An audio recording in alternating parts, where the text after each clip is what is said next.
are to the point of the agenda, public participation. And just to clarify or state what these rules are for the public participation, speakers must be signed in on the sheet to speak, and we have received seven speakers tonight. The speaker must live in the school district or have a child attending the school district. We limit each person to a period of 3 minutes. And Dr. Weston, I think, will be the official timer for this. Congratulations. If a prior speaker has covered your points already, we would appreciate you passing to the next person just in the interest of time. If you have something additional to say, please, of course, feel free to do that. And finally, please show each speaker the courtesy to speak without interruptions or comments. Everybody will hear better what is being said. That is the official list of rules. So having said that, and feel free, if you'd like to speak from the podium here, to come up here. It's not required, but it might be easier for people to hear you if you're facing the bulk of the people. First person signed up is George Booker. Mr. Watson, I'll give speakers a hand at the 2.5-minute point, and then the last 5 seconds I'll count up. It was for me.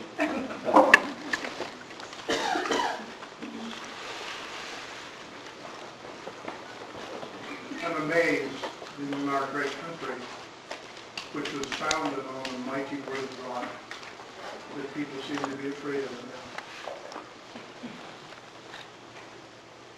Every blessing we have in our great country is because our nation is founded on the Word of God.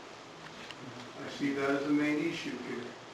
Concern about the Word being available to people that should have it available. I'm done. Thank you.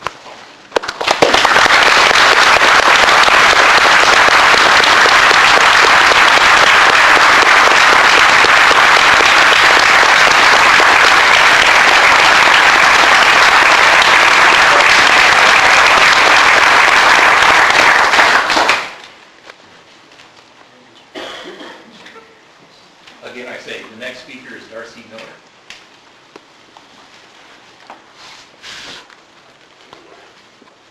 Unfortunately, I'm not so short.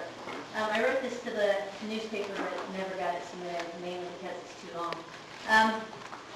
Years ago, one family was able to remove prayer from schools. We all know what the result of that has been. If you just look at history, you can see how our education has deteriorated and how the morals of people kids have changed. It seems to me that the Mount Vernon School Board is repeating history once again and allowing one family to succeed in removing God completely out of school.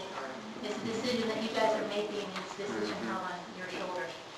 Many have attacked the character of John Freshwater, yet few have known the entire story. The school board appears to have complete authority to make all decisions for our children's education, yet none of their character or motives have been laid out for the world to see.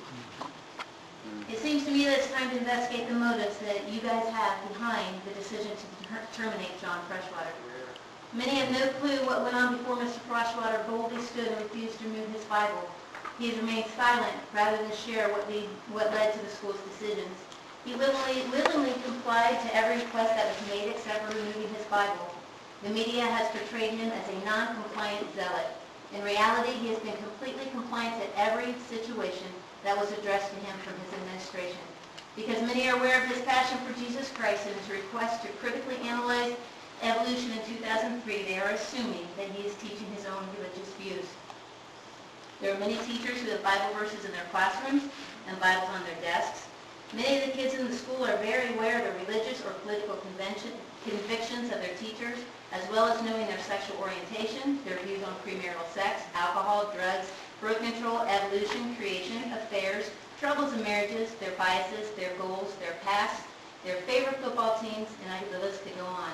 Why did they know this? Because some teachers share their opinions openly.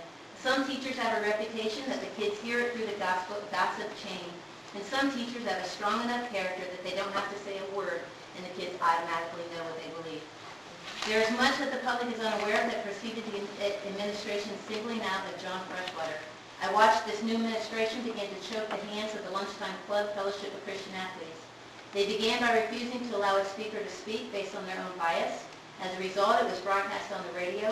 I believe the administration felt it was Mr. Freshwater who contacted the radio. It was not. They then required permission forms for any student wanting to attend FCA. When I addressed it with the principal and the superintendent, both mentioned a parent complaining and then stated it was to protect me as a parent from my children attending something I might not want my child to hear. The only club required to do this was FCA. According to the Equal Access Amendment, it is illegal for them to single out a club. When I reminded them of this, they immediately backtracked and covered their opinions openly, and others have, wait, that's a mess, hold on. Changing the reason requiring that any student... Time. Thank you.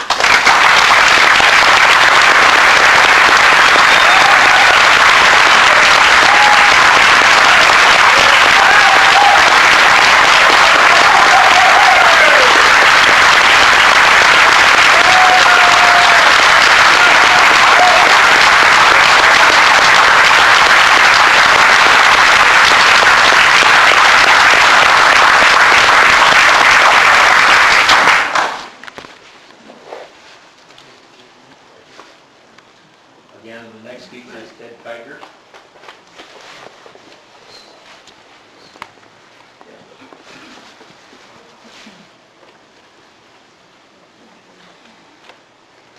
I too will reiterate a couple things that Ms. Miller said.